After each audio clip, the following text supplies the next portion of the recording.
প্রিয় দর্শক, বেগম রোকেয়া সম্পর্কে অনেক বেশি জানবার সুযোগ আমার হয়নি, তবে আমরা এই বিষয়ে জানাশোনার কাজটি শুরু করে দিয়েছি। হয়তো অচিরে আপনাদেরকে আমরা এই বিষয়ে বিস্তারিত জানাবার সুযোগ লাভ করব। তবে তার একটা বই থেকে আমি পাঠ করছি। তিনি তার এক বই লিখেছেন, আমাদিগকে অন্ধকারে রাখিবার জন্য পুরুষগণ ওই ধর্মগ্রন্থগুলিকে ঈশ্বরের আদেশপত্র বলিয়া প্রকাশ করিয়াছেন। পরের প্যারা তিনি আবার লিখেছেন, তবেই দেখিতেছেন এই ধর্মগ্রন্থগুলি পুরুষ রচিত বিধি ব্যবস্থা ভিন্ন আর কিছুই নহে। আরো অনেক কথা তিনি এখানে লিখেছেন, আমি সেগুলো আর কোট করতে যাচ্ছি না।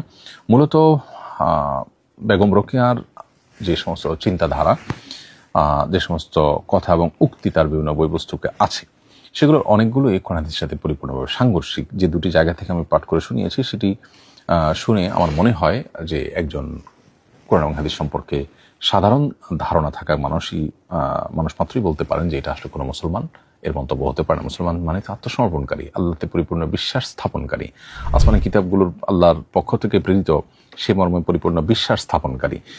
তিনি তার এই দ্বিতীয় পারার একটা পর্যায়ে বলেছেন যে মুনিদের বিধানে যে কথা শুনিতে পান, কোন স্ত্রী মুনির বিধানে হয়তো তাহার বিপরীত নিয়ম দেখিতে পাইতেন, কিন্তু স্ত্রী লোকদের সেরূপ যোগ্যতা কই যে মুনি ঋষি হইতে পারিতেন। যাহা হোক, ধর্মগ্রন্থসমূহ ঈশ্বর প্রেরিত কিনা তাহা কেহই নিশ্চিত বলিতে পারেন না।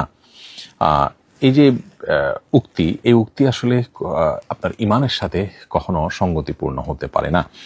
তো তার বিষয়ে আরো বিস্তারিত মন্তব্য, বিশেষ করে কাফির মুরতাদ হওয়ার মতো মন্তব্য করার জন্য আরো পড়াশোনা করার প্রয়োজন, এবং এই বিষয়ে সংশ্লিষ্ট বিষয়ে যারা বিশেষজ্ঞ আছেন, ফতোয়া বিভাগগুলো আছে, তারা গবেষণা করে সুস্পষ্ট কোনো ফতোয়া প্রকাশ করবেন বলে আমি প্রত্যাশা করি দেশের বিজ্ঞ উলামা ইকরামের কাছে।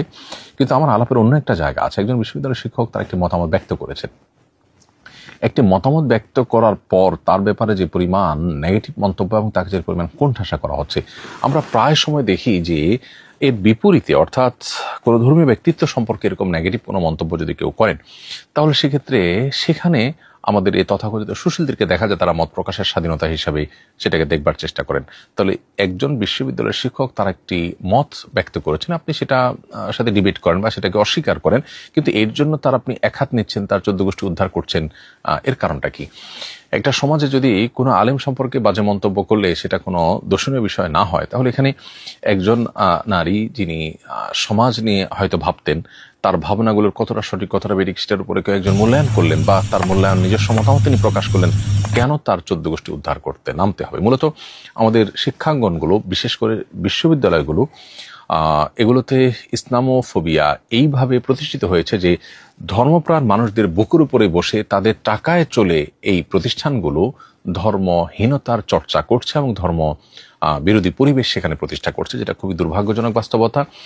এবং এই দুর্ভাগ্যজনক অধ্যায়ের বিরুদ্ধে আমাদের কাজ করতে হবে এবং আমাদেরকে এখানে যথেষ্ট অবদান রাখবার সুযোগ আছে। এবং এই নতুন বাংলাদেশে অন্তত ইসলামোফোবিয়া কোনো অবস্থাতে শিক্ষা প্রতিষ্ঠানগুলোতে থাকতে পারে না। আপনি বাংলাদেশের ভূখণ্ডে থেকে বাংলাদেশের মানুষের চিন্তা, চেতনা, আদর্শ পরিপন্থী কাজ করবেন। কেউ ধর্ম পালন করতে চাইলে, কেউ ধার্মিক হতে চাইলে তাকে কোণঠাসা করবেন, তার ব্যাপারে আপনি মত প্রকাশের কোনো স্বাধীনতা রাখবেন না। এই অবিচার কখনো মেনে নেওয়া যায় না। বিধায় এই শিক্ষক, যার ব্যাপারে এখন আপনার অনেক বেশি নেগেটিভ মন্তব্য এক শ্রেণী মানুষ করছেন, আমরা দেখছি, আমাদের উচিত তার পাশে দাঁড়ানো এবং তার ব্যাপারে কোনো প্রকার অবিচার হলে সেটার বিরুদ্ধে প্রতিবাদ জানানো এবং তার সহযোগিতা করা, এই ব্যক্তির সহযোগিতা করা এবং তার এই মত প্রকাশের স্বাধীনতার পক্ষে কথা বলা, এটা আমাদের কর্তব্যের অংশ।